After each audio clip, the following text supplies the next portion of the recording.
Hi friends, आज हम लोग बहुत ही इम्पॉर्टेंट बात करने वाले, that is multiplication of a matrices. Matrix को मल्टीप्लाई करना इतना इजी नहीं होता है। तो what is the most important condition that you have to check for the multiplication? That column number of first matrix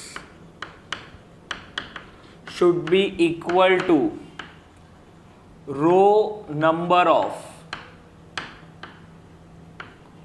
second matrix। अगर ऐसा condition नहीं है तो I cannot multiply two matrix।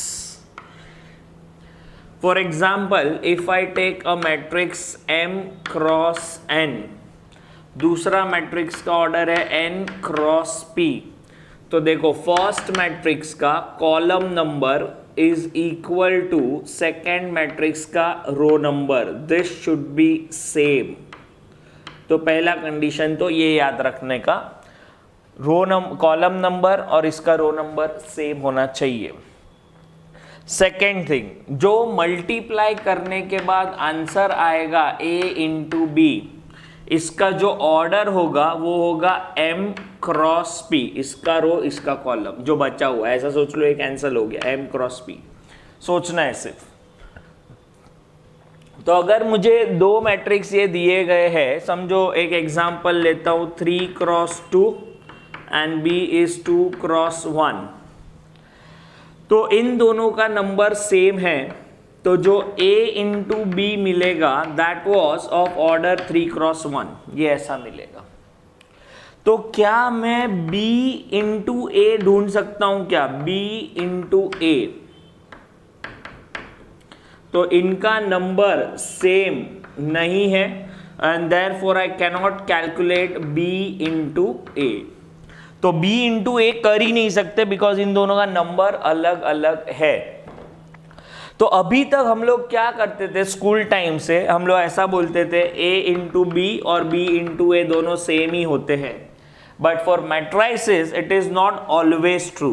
A into B and B into A दोनों हमेशा same ही आएगा ऐसा जरूरी नहीं है, बट अनइक्वल आएगा ऐसा भी जरूरी नहीं है। There are some cases where A into B and B into A same भी हो सकते हैं, but this is not always true, therefore I am writing AB is not always equal to B into A। जैसे अपने case में ये AB तो मिला है लेकिन BA नहीं कैलकुलेट कर पा रहे, तो AB मिला, BA तो कैलकुलेट ही नहीं कर पा रहे। तो इसका मल्टीप्लाई कैसे करने का एक एग्जाम्पल के साथ स्टार्ट करता हूं। तो दो मैट्रिक्स मैंने लिखे। सबसे पहले तो identify the order of the matrix. तो ये first row, this is second row, तो इसका ऑर्डर है 2 cross column, first column, second column, third column, that is 3। तो 2 cross 3 is the order of the matrix. यहां पे first row, second row, third row, तो 3 rows and 1 row 2 row, that is 2 column. अब मैंने बोला मुझे find करना है ए बी, तो पहले तो सोचने का A और B में A का कॉलम नंबर, B का रो नंबर दोनों सेम है, so multiplication is possible. So A into B हो सकता है और इसका ऑर्डर आएगा 2 क्रॉस 2। अब मल्टीप्लिकेशन को थोड़ा समझ लेना कैसे करना है। फर्स्ट वाले मैट्रिक्स का रो लेना है आपको, ये रो, तो दूसरे जो रोज होते हैं उस पे हाथ रख लो ताकि अपने को दिखे नहीं, हम कंफ्यूज ना हो। सेकंड वाले का कॉलम, फर्स्ट कॉलम देखना है, दूसरे कॉलम्स को ढक दो ताकि अपना देख ना सके। अब जो दो रो एक रो और एक कॉलम दिखेगा आपको, इन दोनों के नंबर्स को मल्टीप्लाई करते जाना है। तो यहां से हॉरिजॉन्टल, यहां से वर्टिकल। तो पहला नंबर 2 जो मल्टीप्लाई होगा 3 से, तो 2 इंटू 3 पहला नंबर। फिर ये यहां से अभी भी रखा हुआ है -1 और ये 2, तो यहां पे होगा प्लस -1 इंटू 2। फिर नेक्स्ट नंबर विल बी 1 और यहां से -1, सो +1 इंटू -1। ये मुझे पहला एलिमेंट देगा, ये इतना एडिशन सब्ट्रैक्शन करने के बाद। फर्स्ट रो फर्स्ट कॉलम से ये आंसर आता है।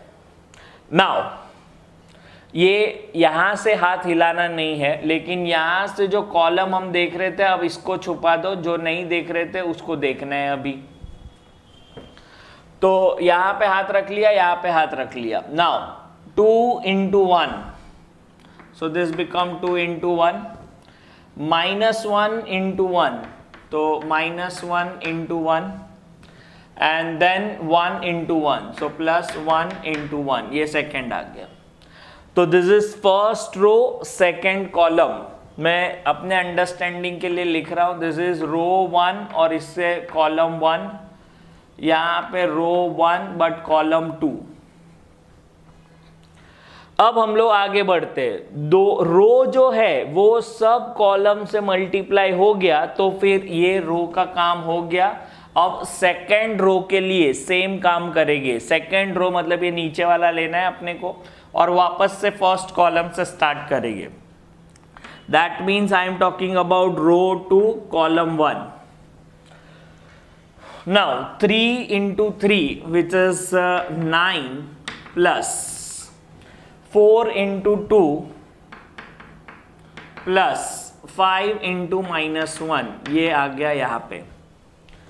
अब कॉलम चेंज करो तो रो 2 रहेगा, कॉलम 2 रहेगा। अभी column 2 3 into 1 plus 4 into 1 5 into 1, तो इनका एडिशन सब्ट्रैक्शन आप लोग कर सकते हो। You will get 2 cross 2 matrix. वो मुझे उसमें इंटरेस्ट नहीं है एडिशन सब्ट्रैक्शन में, मेरा इंटेंशन है कि मल्टीप्लाई कैसे करना है। अब मेरा नेक्स्ट क्वेश्चन, क्या B into A हो सकता है क्या? तो अब पहला मैट्रिक्स मैंने नाम दिया है B, तो ये B का कॉलम विच इज 2 और A का रो विच इज ऑल्सो 2, तो ये मल्टीप्लीकेशन हो सकता है, बट जो आंसर होगा दैट विल बी 3 क्रॉस 3। तो चलो अब मैं पहले लिख देता हूं 3 1 2 1 -1 1, और यहां पे है 2 -1 1 3 4 5।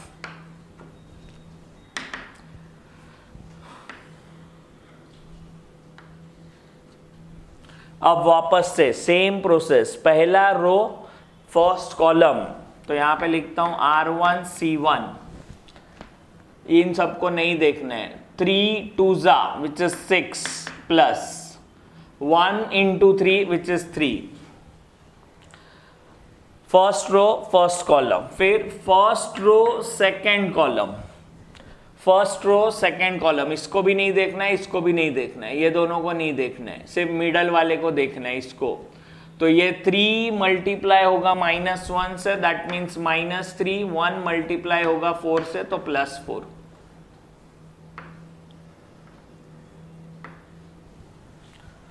देन नेक्स्ट R1 C3, क्योंकि अभी थर्ड कॉलम भी है तो इन दोनों को नहीं देखना है हम लोग को, ये 3 और 1, so 3 into 1 3, 1 into 5 which is 5, ये फर्स्ट मिल गया। उसके बाद second row first column, second row second column, second row third column. ये जो मैं लिख रहा हूं ये अपने अंडरस्टैंडिंग के लिए लिख रहा हूं, एग्जाम में नहीं लिखना होता है, this is for only understanding. Now row 2 column 1, row 2 column 1, row 2 column 1, 2 into 2 4 plus 1 into 3 which is 3. Then row 2 column 2, row 2 column 2, that is 2 into -1 -2, 1 into 4 become 4. Then row 2 column 3, row 2 column 3, 2 into 1 which is 2, 1 into 5 which is 5. And then last में R3 C1, R3 C2, R3 C3।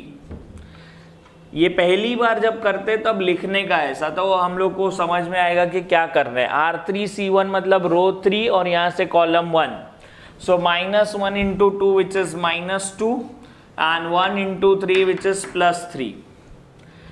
Then -1 -1 +1, 1 into 4 that is +4, -1 into 1 -1, 1 into 5 become +5, ये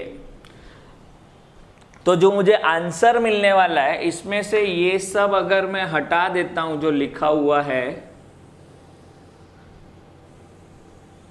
ये ऐसा, तो ये एक matrix मिल गया। Addition subtraction आप लोग कर सकते। तो ये यहाँ पे मैंने एक एग्जाम्पल से मल्टीप्लिकेशन सिखाना ट्राई किया है, बट जितने ज़्यादा एग्जाम्पल आप ट्राई करोगे उतना अच्छा होगा, उतना ही क्लियर होगा। जब तक मैं कर रहा हूँ तब तक आपको सिंपल लग रहा होगा, लेकिन ये मल्टीप्लिकेशन थोड़ा सा डिफिकल्ट होता है। तो आगे हम लोग सीखने वाले ऑर्थोगोनल मैट्रिक्स, वहाँ पे भी हम लोग मल्टीप्लिकेशन करेंगे। तो फॉर दैट स्टे ट्यून्ड।